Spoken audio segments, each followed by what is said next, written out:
네, 축복합니다. 우리 좌우에 계신 분에게 한번 이렇게 인사하면 좋겠습니다. 대한독립 만세. 대한독립 만세. 네. 자, 오늘은 3.1운동이 있은 지 106주년 되는 해입니다. 여러분, 106주년이라는 시간이 우리가 그냥 어째 보면 지나온 것 같지만 우리 순국 선열들의 헌신과 희생에 숭고한 정신이 있었다는 걸 여러분 우리가 잊으면 안 됩니다. 그래서 우리는요, 첫째 기도 제목이 하나님 나라 천국을 위해서 기도하고 주의 뜻 이루어지도록, 두 번째는 나라를 위해서 기도해야 돼요. 이 나라 이 민족은 기도로 지금까지 왔다는 걸, 하나님이 붙으셨다는 걸 여러분 꼭 기억하시길 바랍니다. 네, 축복합니다. 자, 오늘 저는 여러분과 함께 우리 누가복음 강의 7번째 시간으로 주님이 오실 길을 예비하라, 이런 제목으로 하나님 말씀을 전하겠습니다. 자, 오늘 본문의 이 말씀에는 이 세례 요한이라고 하는 선지자와 예수님이 본격적으로 사역을 시작하는 장면이 나타나고 있습니다. 1절에 보니까 당시 이스라엘을 다스리던 로마 황제 이름이 등장을 해요. 그리고 이스라엘에는 땅을 4등분해서 4분의 1씩 다스렸던 분봉 왕들이 이름이 등장을 쭉 하고 있습니다. 자, 우리가 이 이름을 볼 때 당시 이스라엘의 상황을 좀 짐작을 할 수가 있어요. 이스라엘의 상황이 자유롭지 못하다는 거예요. 왜 그러냐면 로마의 지배를 받고 있었고 또 자유를 뺏긴 채 고통을 당하던 시대였다라는 것입니다. 우리가 일제 식민지 치하를 생각하면 금방 우리가 감이 옵니다. 그러니까 이 당시의 모습이 정치적으로도 또 사회적으로도 경제적으로도 정상적으로 작동하지 않았던 비정상이 상식이던 그런 시대가 바로 이들의 시대였다라는 거예요. 고통의 시대라는 것입니다. 그런데 여러분, 우리가 지금 다루고 있는 이 하나님 말씀은 이스라엘 백성이라고 하는 하나님이 택한 민족입니다. 하나님이 그들에게 보호자가 되시고 사랑을 주시고 축복을 주시고 언제나 이끌어주는 놀라운 하나님이세요. 그런데 이렇게 하나님이 택한 백성인데 왜 지금 이들은 고통 중에 어려움을 당하고 있느냐라는 거예요. 자, 여러분, 성경은 성경으로 해석하는 게 옳습니다. 성경을 가지고 우리의 일반적인 신념이나 사상으로 얘기를 해서는 안 됩니다. 성경은 성경 안에 그래서 답이 다 있어요. 자, 힌트가 보면 2절에 등장을 해요. 자, 제가 읽어볼게요. 안나스와 가야바가 대제사장으로 있을 때 하나님의 말씀이 빈들에서 사가랴의 아들 요한에게 임한지라 라고 했습니다. 자, 이 구절을 보면 평범해 보이죠? 근데 지금 이게요, 이 시대의 사람들의 상식과 문화와는 전혀 안 맞는 구절이에요. 자, 왜 그런가? 자, 보면 여기 보면 하나님의 말씀이 지금 어디 임했대요? 빈들. 빈들은 은유적 표현으로 광야를 뜻해요. 광야는 사람이 살 수 없는 황량한 땅, 메마른 땅, 물을 못 구하는 땅입니다. 이 광야에 뭐가 지금 임했어요? 하나님의 말씀이 임했어요. 여러분, 이때까지는요, 하나님의 말씀이 지정된 장소에 임합니다. 그게 어디냐면 성전이에요. 예루살렘 성전. 하나님의 법궤와 언약궤가 있는, 말씀이 있는 그곳에 원래 임하게 돼 있는데, 오늘 여기 보면 이 첫 줄부터 심상치가 않아요. 범상치 않은 내용이 등장을 하고 있는 거예요. 바로 빈들의 말씀이 임했어요. 근데 한 수를 더 떠요. 당시에 이 말씀이 임하는 걸 제일 먼저 알게 되는 사람은 백성의 대표자를 뽑았던 대제사장들이에요. 종교기관의 최고 권위자죠. 이 사람에게 말씀이 임하는 게 정상인데, 아니, 아무도 모르는 인물, 세례 요한이라고 하는 저 광야에 살고 있는, 빈들에 살고 있는 그런 아주 그냥 일반적인 사람한테 하나님의 말씀이 떨어졌다라는 거예요. 여러분, 우리가 이걸 통해서 알 수 있는 게 뭘까요? 하나님은 지금 뭔가 새 판을 짜고 있는 거예요. 조금 고쳐 쓰는 정도가 아니라 완전히 판을 갈아엎는 겁니다. 기존의 종교 질서를 완전히 갈아엎으시겠다는 신호로 우리는 이걸 봐야 된다는 거예요. 자, 그러면 왜 하나님은 기존의 종교 질서를 완전히 갈아엎으실 그런 행동들을 지금 하고 계시는가라는 거예요. 여러분, 이스라엘은 제가 말씀드린 대로 하나님이 택해서 지금까지 사랑으로 품에 안고 데리고 살았던 민족이에요. 걔네들을 키워주시고 부국강병하게 하시고 전 세계 그 나라 열방 속에 이 이스라엘이라는 이름이 하나님의 택한 민족이라는 걸 주변 나라들이 다 알았습니다. 그렇게 하나님의 복을 받았는데, 복의 근원이 하나님이라고 입으로도 늘 말하지만 그들은 실제로 하나님을 스스로 떠났기 때문이에요. 하나님이 복의 근원인데 하나님을 떠났어요. 여러분 그렇습니다. 그때나 지금이나 하나님을 떠난 개인들이나 하나님을 떠난 나라와 민족은 모든 게 비정상적인 복잡한 인생과 시대를 살 수밖에 없어요. 저는 지금의 이 나라의 혼란, 전 세계에 가중되고 있는 글로벌 패권 전쟁, 그리고 지금 3년이 넘게 이고 있는 저기 러시아와 우크라이나 전쟁, 저는 이게 지금 비정상의 모습이라고 보는데 이게 지금 정상으로 가는 것처럼 보이고 있어요. 여러분 이런 시대, 이런 모습이 지금뿐만 아니라 이때도 있었다는 걸 여러분 기억하셔야 됩니다. 자, 이렇게 모든 게 비정상의 시간, 이 고통의 시간이 계속 길어지고 있는데 이걸 끝내는 유일한 한 가지 방법이 있어요. 하나님이 이들에게 다시 오셔야 돼요. 맞죠? 하나님이 오셔야 됩니다. 복의 근원, 은혜의 근원, 자유의 근원이신 하나님이 오셔야 되는데, 근데 중요한 거는 하나님이 오시려 그러면 한 가지 조건이 있어요. 그게 뭐냐면 4절이에요. 자, 앞에 4절인데 제가 읽어볼게요. 선지자 이사야의 책에 쓴 바 광야에서 외치는 자의 소리가 있어 이르되 너희는 주의 길을 준비하라. 그의 오실 길을 곧게 하라. 자, 주의 길을 준비하라고 합니다. 이게 무슨 말이겠는가? 아주 간단해요. 우리 주님이 다시 돌아오시길 원하면 주님이 오실 길을 지금 준비를 하라는 거예요. 길이 없으면 길을 닦아라는 겁니다. 우리가 TV에서 뭐 대통령이 이렇게 가드 퍼레이드를 하거나 외국의 정상들이 이렇게 방문을 하게 되면 어떻습니까? 경찰들이 사람도 통제하고 도로도 통제하고 또 차량도 다 통제해가지고 이 정상이나 이런 사람들이 국가 원수가 지나갈 때 한 번도 쉬지 않고 막힘없이 목적지에 도달할 수 있도록 모든 걸 다 세팅을 하잖아요. 자, 이것처럼 우리 주님이 오시기를 원한다면 우리는 길을 하나의 막힘도 없이 준비를 해야 한다는 거예요. 자, 그렇다면 하나님께서 우리 삶에 오시도록 준비해야 될 것은 과연 무엇인가라는 것입니다. 자, 그게 3절인데 요한이 요단강 부근 각처에 와서 죄사함을 받게 하는 회개의 세례를 전파했다라는 것입니다. 자, 세례 요한이 지금 하나님의 임재, 말씀이 임해서 하나님의 권능을 가지고 처음으로 한 게 있어요. 요한의 설교의 첫 번째 하이라이트, 그게 뭐예요? 회개하라는 거예요. 회개하라. 요한이 지금 회개하라는 얘기를 합니다. 잘 보시면 우리는 지금 하나님이 나를 떠났나 봐. 나한테 뭔가 안 주셔. 이렇게 하지만 사실은 하나님이 나를 떠난 게 아니라 내가 하나님을 스스로 떠난 거잖아요. 여러분 성경은요 이 부분에 대해서 되게 많이 얘기를 합니다. 그 중에 대표적인 구절이 이사야 59장 1절로 2절의 말씀이에요. 저는 이 말씀이 참 좋은데 함께 제가 한번 읽어보겠습니다. 여호와의 손이 짧아 구원하지 못하심도 아니요 귀가 둔하여 듣지 못하심도 아니라 오직 너희 죄악이 너희와 너희 하나님 사이를 갈라놓았고 너희 죄가 그의 얼굴을 가리어서 너희에게 듣지 않으시게 함이라는 거예요. 자, 여러분 보세요.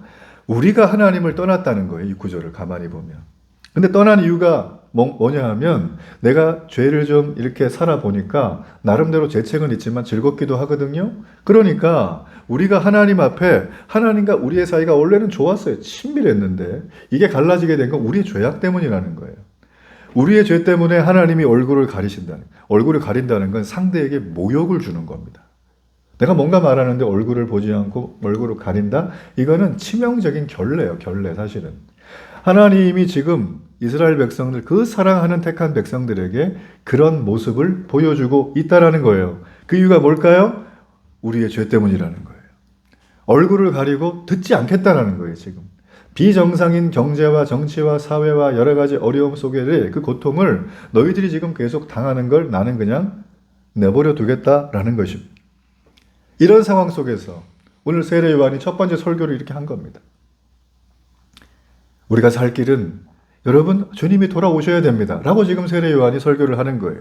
그러려면 우리가 지금 우리의 죄를 먼저 회개해야 된다는 말씀을 한다는 거예요. 벌써 여러분 마음에 회개 그러니까 내가 막 죄가 뭐가 있나 막 머리 막 돌아가면서 몇 개나 될까 언제까지 회개해야 돼 이런 생각 막 들죠. 그죠? 여러분 부담을 싹 내려놓으세요. 여러분 성경은 우리가 성경에 흐르는 이 줄거리 이걸 문맥이라고 하는데 앞뒤 문맥을 가지고 성경을 봐야 돼요. 뭐 조직신학적으로 뭐 회개 한 번 했으면 뭐 끝이지 뭐 또 회개하니 이런 식으로 접근하지 말고 성경에 나와 있는 내용을 봐야 돼요. 회개가 굉장히 무겁고 부담될 주제는 맞습니다. 저 역시도. 그렇지만 회개가 도대체 어떤 문맥으로 지금 우리가 이 말씀에서 하는지를 한번 따라가 보세요. 그러면 나중에 웃게 되실 거예요. 마음에 행복한 마음이 되실 거예요. 그렇게 될 줄 믿습니다. 예. 자, 그러면 우리는 회개를 어떻게 해야 되고 회개가 무엇인가라는 거예요. 자, 세례 요한 이 선지자는 친절하게도 그의 설교에 이걸 다 얘기를 해줬어요. 자, 여기 보면 5절의 말씀이에요. 모든 골짜기가 메워지고 모든 산과 작은 산이 낮아지고 굽은 것이 곧아지고 험한 길이 평탄하여질 거라는 거예요. 이걸 그냥 읽어보면 뭐 평범한 말씀이지만 보세요. 회개는 주님이 오시기 위해서 우리가 주의 길을 예비하는 핵심이라고 했어요. 근데 여기 보게 되어지면 네 가지가 등장을 해요. 먼저 골짜기를 메워야 된다는 거예요.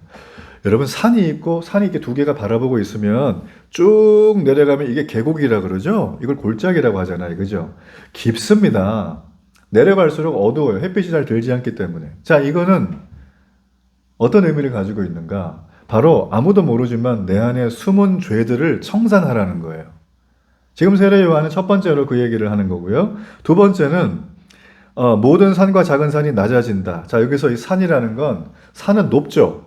굉장히 높아요. 그래서 그냥 어지간한 객기로 산을 대충 올라갔다가는 몸이 다치거나 문제가 생깁니다. 자, 이 산이라는 건 뭔가 우리의 마음이 굉장히 높아져 있다는 거예요. 성경은 이것을 거만하다, 교만하단 말을 써요. 그래서 우리의 교만하고 거만한 마음이 낮아지는 상태, 이걸 가리켜서 겸손이라고 해요. 우리가 해야 될 건 우리 마음의 교만과 거만을 내려놓는 것입니다. 나의 고집을 내려놓는 거예요. 말씀 앞에서. 자, 여기서 겸손해지는 게 낮아지는 건데 이 겸손이란 말을요, 우리가 일반 국어사전에 나와 있는 거하고 성경에 나와 있는 겸손하고 같을까요? 다를까요? 달라요. 그냥 겸손이라는 게 뭐 다른 사람한테 싹 다 양보하고 뭐 맨날 내가 뭐 손해보고 이게 겸손이 아니에요. 성경이 말하는 겸손은 딱 하나예요. 하나님이 하나님 되시도록 인정해 드리는 게 겸손이에요. 하나님이 나의 창조주입니다. 하나님이 나를 통치하십니다. 하나님이 내게 복 주십니다. 하나님은 모든 것을 만드신 분입니다. 하나님은 지금도 세상을 이끌어 가십니다. 자, 이거를 인정하는 게 겸손이라는 거예요. 이런 겸손을 하라는 거예요. 교만한 자는 이게 안 된다는 거예요.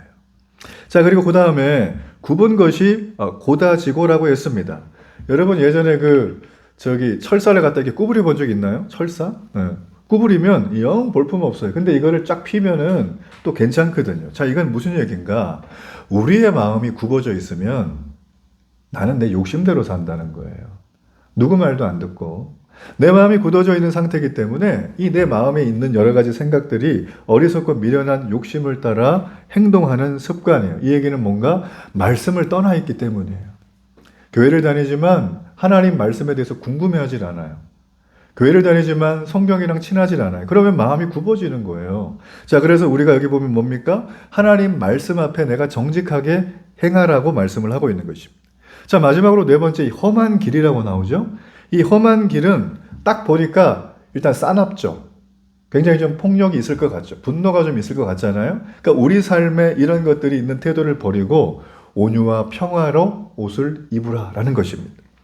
자, 지금 여기 보면 세례 요한이 설교를 하는데 회개란 무엇인가에 대해서 얘기를 해줄 때 이 네 가지를 실제적으로 들었어요. 자, 지금 이게 뭡니까? 우리의 내면의 부분이에요. 겉으로 드러나고 있는 행동적인 걸 얘기한 게 아닙니다. 우리의 속은 나도 잘 모르죠. 그러니 뭐 주변에 뭐 나랑 친한 사람, 나를 잘하는 사람이 내 속을 알겠어요? 이 불타는 심정을 모르잖아요. 속이 시커멓잖아요. 어떤 문제 때문에 고민하느라고. 그렇잖아요? 여러분, 그렇기 때문에 사람은요, 약한 존재입니다. 이 속이 뭔가 이렇게 수검댕이가 되는 어떤 상황이 딱 펼치고 어떤 말 한마디에 끙끙대고 밤에 잠을 못 자는 게 어떤 존재? 사람이란 존재. 그러니까 우리는 약하다라는 거예요. 지금 그런데 여기 보면 세례 요한이 행동을 지적하지 않고 전부 다 설교하는데 다 이 내면의 부분, 이 마음의 부분을 다뤄주고 있다는 것이 우리에게는 희망이 돼요. 왜냐하면 우리에게도 하나님이 그렇게 다뤄주실 거라는 거예요. 교회를 나오면 마음이 편합니다. 예배 시간에 내가 무슨 말인지 잘 알아듣지 못하지만 설교를 들으면서 그래 맞아 하나님은 날 사랑해 이런 마음을 내가 느끼는 거 있죠. 바로 지금 이 세례 요한 이분이 하는 설교의 내용을 여러분이 은혜로 받으신 거예요. 전 앞으로도 그렇게 되기를 바랍니다. 자, 그래서 여러분 회개란 무엇인가 정리를 하자면 이분의 이 말씀의 근거를 볼 때 정리를 하자면 내 생각과 내 마음과 내 행동이 나만 아는 은밀하고 잘못된 것들을 구체적으로 변화시키는 거예요. 이게 회개라고 지금 말을 해주고 있습니다. 내 생각과 내 마음과 행동 중에 나만 아는 은밀하고 잘못된 것을 구체적으로 바꾸는 거 이게 뭔가 아주 친절하게 또 성경에 나와 있어요. 자, 8절을 보세요. 그러므로 회개에 합당한 열매를 맺고 저를 한번 따라 할까요?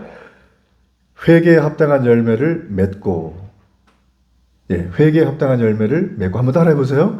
회개에 합당한 열매를 맺고 예, 너무 열심히 들으시고 집중하셔가지고 자 여러분 이게요 회개에 합당한 열매를 맺는다는 게 과연 무슨 얘기인지 한번 봐야 돼요. 지금 이 얘기를 하고 있는 대상이 있어요. 세례 요한이 지금 설교를 하고 있는데 사역을 시작하자마자 그 첫 대상이 누구냐면 군중과 무리들이에요. 무리들. 그냥 쭉 모여든 사람들이에요. 근데 이 사람들이 지금 왜 모였냐면 세례 요한이 그랬거든요. 너네 회개해야 된다고. 그래야 예수님 다시 오신다고. 그래야 너네 구원 받는 거야. 천국 가는 거. 이렇게 얘기를 했더니 사람들이 그래? 그러면서 막 몰렸어요. 그러니까 모이고 올 때 목적이 뭐예요? 내가 회개를 하고 싶다는 거예요. 이 사람들이. 그럼 막 무리들이 쫙 오는 거기는 뭐 다양한 사람들이 왔겠죠. 외국인까지 다 왔겠죠.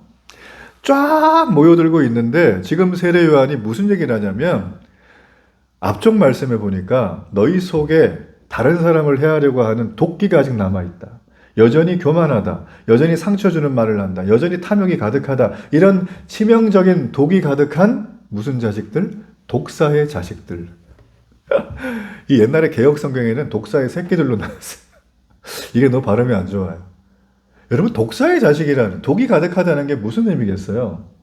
여전히 내 내면에는 내가 원래 살고 있던 그 모습 그대로 있는 거예요. 그렇죠? 지금 그래서 이 무리들에게 세례 요한이 설교를 하는데 아주 그냥 소위 말하면 엄청 세게 야단을 치는 거예요. 너네 여기 오지 말라는 거예요. 너네 그런 마음 버리지 않을 거면 오지 말래요. 그러면서 하는 얘기가 뭐예요?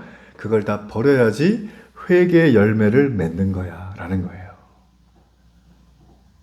여기까지 설교를 들으시면서 와 이거 쉽지 않구나 이런 생각이 드시죠. 정말 쉽지 않아요. 그러니까 여러분 예수님을 우리가 알고 지식적으로 정리하는 까지는 좋은데 그분이 나의 주님 되는 거는 하나님이 역사하셔야 돼요. 이게 회개의 열매를 맺는다는 게 인간의 힘으로 될 수 있는 게 아니에요. 아침 다르고 저녁 다른 게 사람 마음이잖아요. 맨날 그러죠. 아우 쟤는 변덕이 죽을 끓어. 뭔 소리예요 이거는. 쟤는 종잡을 수가 없다는 소리예요. 우리도 막 그런 사람 보면 피곤하잖아요. 근데 지금 여기 이 사람들이 그 마음이 이렇다라는 거예요. 이 사람들이 이렇게 된 거에는 또 하나의 이유가 있습니다. 이 사람들은요, 원래 나는 하나님이 원래 우리의 조상 아브라함을 택했는데 이 아브라함의 조상이기 때문에 아브라함의 혈통에 태어난 나는 그 집 가문이니까 난 하나님이 택했으니까 나는 아무 문제 없어. 이렇게 생각했어요. 혈통으로. 자, 또 하나가 있어요. 이들은 종교의식을 잘 지켰어요. 올라로 말해볼까요? 교회도 잘 다니고요. 나름 교양 있게 살아요. 그런데 지금 세례 요한이 설교하는 겁니다. 내 마음과 내 생각과 내 행동 중에 너만 알고 있는 은밀한 것들 있지. 그걸 구체적으로 지금 내어놓고 회개를 해야 돼. 그러면서 삶을 변화시켜야 돼. 안 그러면 너네 꽝이야라는 거예요. 얼마나 무섭습니까? 여러분이 만일에 지금 그 무리 중에 하나로 쏙껴서 제가 세례 요한이고요. 세례 요한처럼 능력도 없지만 제가 막 그런 얘기를 한다고 그래 보세요. 그럼 여러분이 들으면서 이걸 라면으로 받을까? 아니면 왜 이렇게 우리를 이렇게 모욕을 주지? 왜 우리의 마음을 이렇게 불편하고 힘들게 하지 하면서 도망갈까? 둘 중에 하나가 되겠죠. 저는 그래도 오늘 말씀을 보다 보니까 이 무리들이요. 그래도 양심이 있는 것 같아요. 막 이상한 반응을 전혀 하지 않고 어떻게 하냐면은 그 얘기를 쭉 들은 다음에 야단을 막 실컷 맞은 다음에 모욕을 실컷 당한 다음에 하는 얘기가 그러면 우리가 어떻게 하면 될까요? 이 뉘앙스 속에는 부정적인 게 하나도 없어요. 나 진짜 회개하고 싶다는 거예요. 여러분, 우리의 인생의 사건과 사고가 발생하는 건 하나님이 이 진짜 마음을 주시기 위함인 줄 믿습니다. 제가 교회를 개척해 보니까 확실히 알겠어요. 공짜는 없어요. 하나님 앞에 어쩌다 와가지고 하나님 이거 해줘요? 안 해줘요. 여러분, 우리가 인간적으로도 자식이 정말 말을 안 듣고 매일 속속이고 자식이 막 7년, 8년 동안 자기 마음대로 살다 와가지고 뭐 해달라고 해주고 싶으세요? 해줄 마음은 있지만 당장은 싫죠. 그렇잖아요? 여러분, 우리가요, 하나님 앞에 이렇게 와서 이런 말씀을 듣고 회개에 대한 마음이 생기고 그러면 내가 어떻게 할까요? 여러분, 이런 상황까지 갈 수 있는 것을 성경은 은혜라고 얘기합니다. 은혜. 일반적인 사람들은 여기까지 오지도 못합니다. 벌써 세례 요한이 야단을 막 치면 집에 가버려요, 그냥. 그게 우리 심령이라는 거예요. 근데 지금 이들은 우리가 어떻게 해야 될까라고 물어봅니다. 그랬더니 11절부터 14절까지 세례 요한이 답변을 쭉 해줘요. 이제는 행동에 대한 거예요. 내면을 했으면 외면. 자, 거기 보니까 세례 요한이 설교를 하면서 모였던 부류를 세 부류로 나눕니다. 그게 첫 번째가 무리들이고, 두 번째가 세리, 이거는 세무 공무원들이에요. 세 번째는 군인들이에요. 자, 먼저 이제 무리들한테 무슨 말을 하는가 잘 보세요. 긴 얘기도 안 해요. 옷 두 벌 있는 자는 옷 없는 자에게 나눠줘라. 먹을 것이 있는 자는 그렇게 또 나눠주라는 거예요. 여러분, 제가 매주마다 보면 옷이 매주마다 바뀌시더라고요. 우리가 옷이 두 벌밖에 없진 않죠? 옷 한 벌만 있으신가요? 이게 지금 우리 기준에 보면 아무것도 아니에요. 요즘 우리는 뭐 먹을 게 많아서 문제지, 그렇죠? 먹을 거 못 먹어서 어렵지는 않잖아요. 근데 지금 여기 말씀해 보니까 무리들에게 세례 요한이 야단을 확 친 다음에 진짜 나 회개할 건데 어떻게 하면 돼요? 라고 바뀌는 행동을 물어봤더니, 아니 세상에 옷 두 벌 있으면 하나 주고 먹을 거 주라는 거예요. 이게 무슨 말이냐면 당시 문화를 좀 알아야 됩니다. 당시에는요, 사람들이 단벌 신사예요. 옷 한 벌로 살아요. 그러니까 낮에는 더우니까 이 옷 갖다 다 가리고 삽니다. 시원하고. 밤엔 추우니까 옷으로 이불을 덮어 삽니다. 그래서 옷을 두 벌 가지고 있다는 것은 그가 다른 사람보다 부유하다는 뜻이에요. 여유 있는 삶을 산다는 거예요. 또 하나, 끼니를 제대로 잊지 못했던 사람이 많았는데 먹을 것이 있으면 나눠주라고 했죠. 이것도 역시 마찬가지로 그 사람은 다른 보통 사람보다 부유하게 살고 있다라는 것입니다. 자, 이걸 정리하자면 요한이 지금 그 부유하게 사는 사람들에게 나누어 주라고 한 얘기는 그게 바로 너희들이 지금 회개에 합당한 열매를 맺는 방법이라는 거예요. 여러분, 그렇습니다. 우리가 삶을 살아가면서 남을 돕는 것, 그게 여러분 제가 보니까 돈이 많다고 하시는 게 아니더라고요. 남을 돕는 사람들은 은혜 받은 사람이 도와요. 그렇죠? 우리의 삶 중에 우리의 수중에 뭔가 이렇게 좀 가지고 있는데 이걸 가지고 우리가 나름대로 삶을 사는 건 굉장히 맞는 얘기지만 하나님은 우리에게 나눔에 대해서 말씀해주고 계신다는 거예요. 왜 그러냐? 우리가 그 나눔을 통하여 회개에 합당한 열매를 맺을 수 있는 길이 열리고 그걸 통해서 은혜를 받게 되고 그를 통하여 우리의 삶이 하나님 볼 때 기뻐하는 삶이 되는 거죠. 여러분, 그런 은혜가 있기를 바랍니다. 자, 또 하나, 두 번째 부류는 세리들, 세관 공무원들을 말하는 거예요. 세무 공무원들. 자, 이들에게는 무슨 말을 하냐면 아주 심플해요. 백성들에게 부과된 세금 말고 덧붙여서 더 이상 세금을 내라고 강요하지 말라 그랬어요. 자, 그러면 왜 이 세리들은 당시에 부과된 세금 이외에 또 다른 세금의 수수료를 더 붙여서 받았는가? 이게 중요하죠. 대한민국은 세금 꽤 많이 냅니다. 제가 얼마 전에 어떤 조사 자료를 보니까 뭐 전체적인 세금 내는 비율은 뭐 복지국가가 더 많이 내긴 하지만 대한민국은 세율이 굉장히 세분돼 있어요. 그래서 어지간하면 세금이 다 거치게 되는 그런 구조예요. 자, 이런 구조는 굉장히 좋죠. 왜냐하면 법이 살아있기 때문에 집행이 되니까 내는 구조가 맞습니다. 근데 대한민국보다 지금 이 당시는 세금을 몇 배는 더 냈어요. 자, 보세요. 지금 이 땅을 지배하고 있는 나라가 로마입니다. 로마가 세금 뜯어가죠? 그 다음에 이스라엘이 뜯어가요 또? 그 다음에 여기 세무공무원들이 세금 징수하면서 자기 것도 뜯어가요. 그러니까 사람들이 막 세금 때문에 몸살을 앓는 거예요. 얼마나 힘들었겠습니까? 그래서 이 사람들이 너무나 세금을 뜯어가는 이 상황 가운데 견딜 수 없으니까 당시에 세리라고 하는 이 직업을 갖고 있는 사람들은 같은 동족이긴 하지만 동족의 피를 빨아먹는 배신자 이렇게 여겼어요. 그래서 그들을 무시했어요. 사람 취급을 안 했다라는 거예요. 자, 여러분, 그래서 세리들에게 말한 겁니다. 정해진 세금 외에는 뜯지 말라라는 거예요. 자, 세 번째 부류입니다. 군인들이에요, 군인들. 자, 여기 군인들은 로마 군인들을 말합니다. 자, 이 군인들에게 한 얘기는 강탈하지 말고 거짓으로 고발하지 말고 월급을 족하게 여겨라는 거예요. 자, 이게 왜 이런 얘기가 있냐면 당시 로마 군인들은 권세가 대단했습니다. 내가 막 길을 가고 있는데 등에 짐쯤이 무겁네. 그래서 옆에 지나가던 어떤 남자가 보이면 짐을 지운 다음에 너 이거 지고 우리 집까지 가자. 그러면 군말 없이 따라가야 돼요. 그런 다음에 알바비도 안 줘요. 이 나쁜 사람이죠, 그죠? 그리고 나서 어떤 집을 봤더니 물건이 좋은 게 있네? 그러면 거짓말로 고발을 해서 고소를 해요. 그러면 어지간하면 로마 군인 편을 들어주는 거예요. 그러면 그 집의 주인이 사라지죠. 그럼 그 물건을 뺏는 거예요. 이 사람들이 월급도 많이 받았어요. 대우도 굉장히 좋았어요.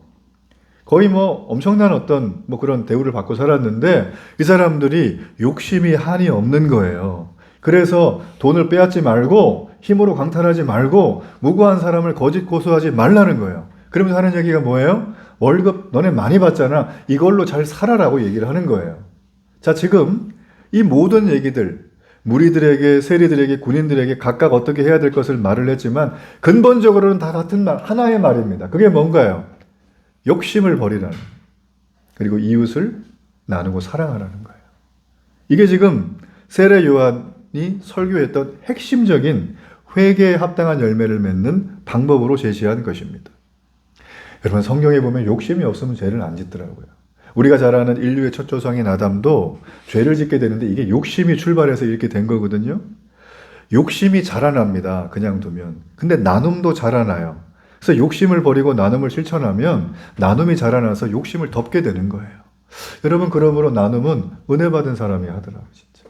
여러분, 은혜 받고 성령 충만하게 나눔에 실천하는 믿음의 사람이 되기를 바랍니다. 자, 이걸 정리하자면 이거예요. 우리의 일상생활 속에서 은혜 받은 자가 살아가는 도덕의 기준, 윤리의 기준은 세상과 달라야 한다는 거예요. 세상은 눈에는 눈, 이에는 이잖아요? 근데 하나님 나라 법칙은 그걸 뛰어넘는 거예요. 그래서 여러분, 그게 회개에 합당한 열매라고 하는 거예요.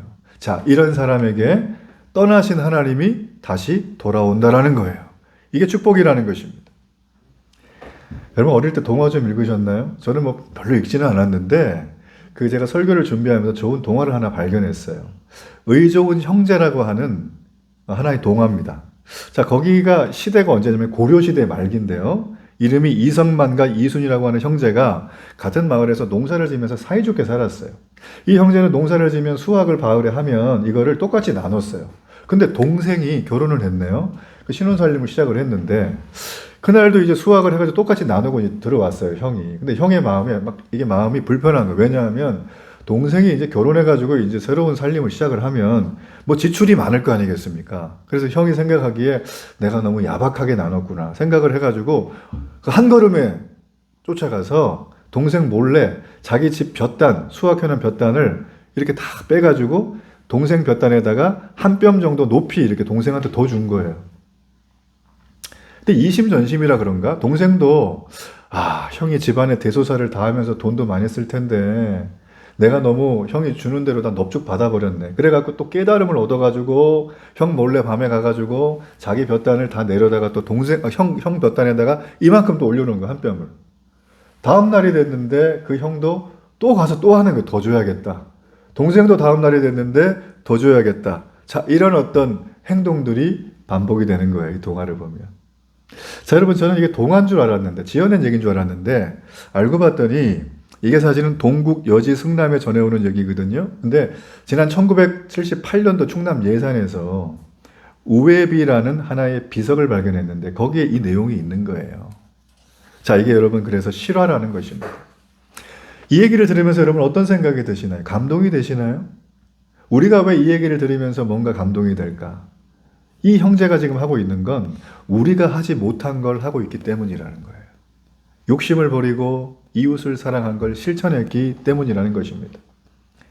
대부분의 사람들이 이거 앞에서는 맥을 못 추더라고요. 뭐 거기 이게 눈에 걸려 있으면 형제도 없고 부모도 없고 뭐 자식도 없고 막 그냥 계속 싸우더라고요. 이 의좋은 형제는 이거보다 형제를 더 중요하게 생각을 했기 때문에 감동을 받은 것입니다. 자, 여기서 제가 말한 이거는 뭘까요? 돈이에요, 돈. 그렇지 않습니까? 여러분, 제가 통계를 보면서 너무 가슴이 아픈 게 하나가 예수를 믿는 사람이나 예수를 믿지 않는 사람이나 이 재산 상속에 관련되어 있는 소송 건수를 보니까 별로 다르진 않아요. 똑같다라는 거예요. 제가 그러면서 가슴이 아프다라는 거죠. 여러분, 저희는 우리가 추구하는 그것보다도 내 이웃을 향하여 욕심을 내려놓고 사랑하는 그 형제에 우리의 마음에 더 감동되기를 축복합니다.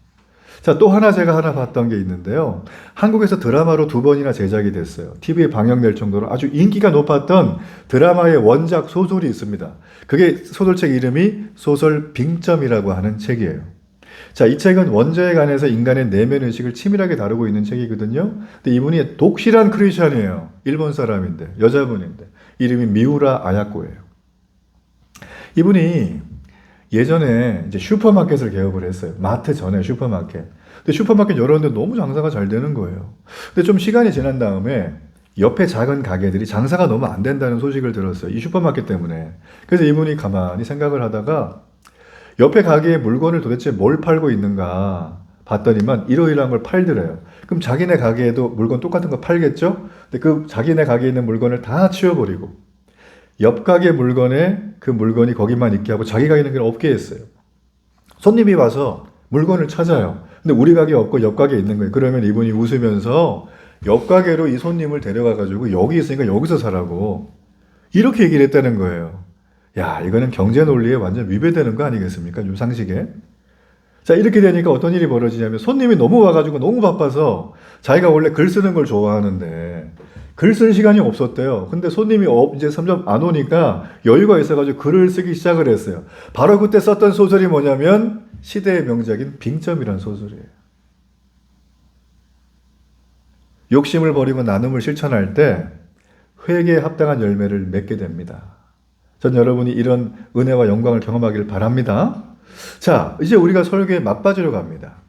자, 우리가 여기 말씀해 보니까 그러면 이렇게 회개에 합당한 삶을 살아야 되는데 이걸 살지 못하는 게 많죠. 그러면 하나님은 살지 못하면 어떻게 할까라는 거예요. 그게 바로 9절의 말씀이에요. 자, 이 9절의 말씀을 함께 한번 읽어보겠습니다. 이미 도끼가 나무 뿌리에 놓였으니 좋은 열매 맺지 아니하는 나무마다 찍혀 불에 던져지리라 라고 했어요. 자, 여기서 가만히 보면 이게 무서운 얘기입니다. 도끼질 해보셨나요? 해보셨을 거예요. 도끼를 나무 뿌리에다 놓았다는 말은 무슨 얘기예요? 내가 이 나무를 베겠다는 거죠? 얘를 꺾어가지고 끝내겠다는 거죠? 자, 이거는 하나님의 심판이 회개에 합당한 열매를 맺지 못하는 사람의 목에다가 도끼를 대고 있다는 뜻이에요. 임박한 심판을 말하는 것입니다. 회개에 합당한 열매를 맺지 않으면 하나님이 곧 심판하겠다는 거예요. 여러분, 그렇습니다. 우리가 하나님의 자녀다운 삶을 살며 열매를 맺지 못하면 하나님의 이 심판을 피할 방법이 없다라는 것이에요. 저는 이 설교를 준비하면서 제가 요즘 느끼고 피부로 느끼고 있는 걸 하나 좀 소개를 해드릴게요. 요즘에 이 한국에 있는 교회들과 크리스천들이 뭐 요즘뿐만 아니죠. 세상으로부터 존중이나 인정을 못 받는 부분이 있어요. 어느 정도는 비난을 받고 있는 부분이 있다는 거 저도 사실로 인정을 합니다. 한국인들의 종교 호감도를 보면 천주교, 불교, 그 다음이 기독교예요. 떨어지고 있어요. 순위가 이게. 비판의 중심에 교회가 서 있는 것을 저는 알고 있습니다. 여러분, 그런데 비판의 중심에 교회가 서 있는 것은 이미 하나님께서 심판을 시작하셨다는 신호로 저는 봅니다. 우리가 지금 돌이키지 않으면 어떤 심판이 우리에게 임할 줄 아무도 몰라요. 그래서 이 돌이킨다는 건 나중에 하지가 아니에요. 지금 해야 되는 거예요. 지금 내가 세례 요한이 했던 이 설교의 내용, 우리의 마음, 보이지도 않는 그 부분, 우리의 외면의 행동, 이 모든 터치한 것들을 곰곰이 생각을 해봐야 한다는 것입니다. 자, 그런데 저는 여기서 설교를 딱 마무리하려고 그랬는데 제가 말씀 보다 보니까 아니 이게 그러면 이게 지금 심판의 도끼가 지금 우리 이 나무 뿌리 밑에 이게 우리 목에 딱 있으면은 하나님이 우리가 지금 회개에 합당한 열매 맺기가 참 어렵게 살고 있는데 그거 잘 안 하고 있는데 이미 그냥 끝내야 되는데 왜 살려놓으실까? 제가 이 생각이 들었다는 거예요. 여러분 그런 생각 안 드십니까? 하나님이 심판하겠다고 하셨는데 왜 신속하게 안 할까? 저는 그게 궁금했어요. 여러분 성경은 성경으로 풀어야 합니다. 누가복음 13장에 보면 이제 앞으로 제가 설교 시간에 주일날 다뤄줄 부분이지만 이 부분에 대해서 답을 준 게 있어요. 자, 거기에 보면 하나 이야기가 나오는데 열매를 맺지 못하는 무화과 나무가 나와요. 자, 거기에는 두 명이 대화를 합니다. 한 사람 누구냐면 이 가수원의 주인이에요. 농장주. 그리고 거기에 또 가수원을 관리하는 동산지기가 있어요. 이 두 분이 대화를 하는데 무슨 대화냐면 참 재밌어요. 그 가수원 주인의 말을 듣고 이 가수원 동산지기가요, 3년 전에 거기다 무화과 나무를 심었네. 무화과 맛있잖아요. 근데 3년 동안 주인이 계속 와가지고 열매가 왔냐, 열매가 열렸니, 안 열리는 거예요. 그래갖고 지금 이 농장주가 화가 난 거예요. 그래가지고 야, 이거 땅만 버린다. 얘 그냥 찍어가지고 불에 던져 태워 없애버려. 딴 거 심자. 이렇게 얘기를 했어요. 근데 이 무화과 나무를 심고 관리를 했던 이 동산지기가 주인한테 사정을 하는 거예요. 통사정을. 제가 3년 동안 키웠는데 안 났는데 우리가 올해 한 해만 좀 놔둡시다. 내가 얘네 이게 밭도 이렇게 땅도 더 파주고 거름도 질 좋은 거 많이 줘가지고 얘네 잘 키울 테니까 돌봐줄 테니까 우리 한 해만 좀 참아달라고 간청을 하는 거예요.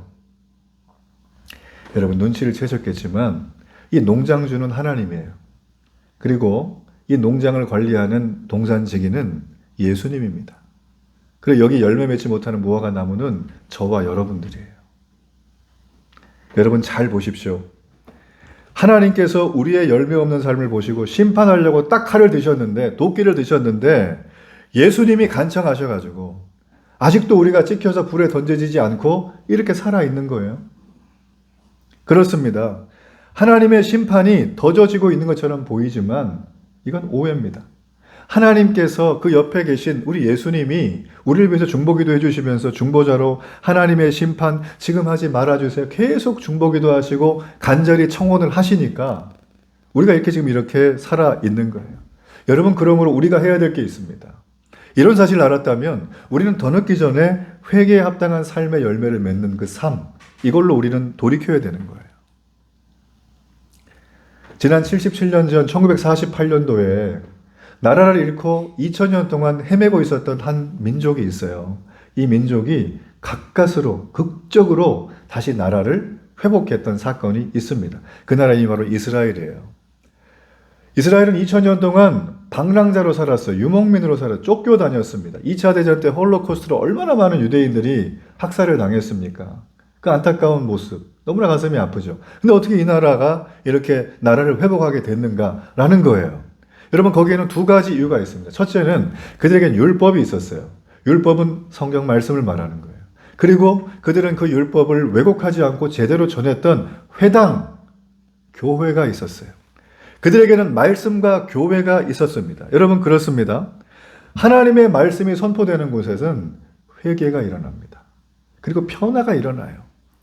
18세기의 영국의 산업혁명으로 인해서 수많은 아이들과 또 부녀자들이 착취를 당했어요. 노동자로 착취를 당하고 산업재해 당해도 전혀 해결도 안 해주고 수많은 사람들이 죽고 병들고 했습니다. 여러분, 그럴 때 그걸 딱 붙들고 안 되겠다, 개혁해야 될 일을 했던 사람이 누구냐면 예수를 믿는 사람들이었어요. 그 사람들이 귀족 출신이 많습니다. 그 사람들이 그 공장의 노동자, 고아들, 부모 이런 애들을 다 데려다가 가정교사가 돼가지고 글을 가르쳐주고 성경을 가르쳐주고 날마다 기도해주고 그리고 먹을 걸 주고 잠자리를 제공해주고. 여러분, 그래서요 그 고아 문제가 해결된 거예요. 영국이. 이게 왜 그러냐면 예수 믿는 사람들이 회개에 합당한 열매를 맺고자 하는 그 마음이 말씀을 통해서 있었기 때문이라는 거죠. 여러분, 그러므로 지금 우리가 예배 중에 듣고 있는 이 말씀이, 이 설교 말씀이 얼마나 중요한지 모릅니다. 세상 그 어디에서도 받을 수 없는 생명의 말씀이에요. 유튜브로 듣는 거 그건 게임이 안 됩니다. 현장성은 예배에 와야 되는 거예요. 부득이하게 출장을 갔다, 어디 나라를 갔다, 그러면 어쩔 수 없지만 그거 아닌 이상은 불을 켜고 교회를 와서 예배를 드려야 된다는 것입니다. 말씀의 결론입니다. 우리가 지금까지 살펴봤던 이 모든 본문의 내용에 우리들의 문제가 뭘까요? 지금 우리가 고통당하고 자유를 잃고 너무나 괴롭고 경제정치 사회가 망가지고 비정상이 정상처럼 보이고 이런 사회 속에 살아가는 우리의 문제의 핵심이 뭘까요? 성경은 말합니다. 예수님을 떠난 너희들 때문이라는 거예요. 예수님을 떠난 데 있다는 거예요. 그분이 돌아오셔야지만 이게 해결이 되는데 그러기 위해선 참된 회개를 하라는 거예요. 이게 복음 아니겠습니까? 우리를 살리는 생명의 소식 아니겠습니까? 주식 올랐대, 이게 아니고 그죠? 여기 가면 재밌는 거 있대. 이게 아니고 우리를 정말 살리는 건 복음 하나밖에 없다는 거예요. 예수님이 우리에게 오는 소식이 그래서 기쁜 소식입니다. 우리를 생명을 살리는 것입니다. 주님이 내게 오시면 이제 우리는 서서히 바뀌어요. 나 자신을 알고 살았던 우리의 삶을 회개하게 됩니다. 그리고 뿐만 아니라 나를 위해서만 욕심껏 살았던 것들이 남에게로 나누어지기 시작을 해요. 여러분 이게 얼마나 기쁜지 몰라요. 한번 해보시길 바라요. 우리 중에 그 누구도 아무에게 아무것도 줄 수 없는 사람은 하나도 없어요. 내가 가서 하다 못해 웃어주는 것도 할 수 있잖아요. 그렇죠? 얘기를 들어주는 것도 할 수 있는 거예요. 여러분 그러므로 우리가 말로만 예수님 믿는다고 하는 말을 이제 멈춰야 됩니다. 이제 우리는 복음이 삶이 되는, 삶이 따라가는 예배, 그런 회개, 그런 열매를 맺는 거룩한 믿음의 종들 되길 주의 이름으로 축복합니다.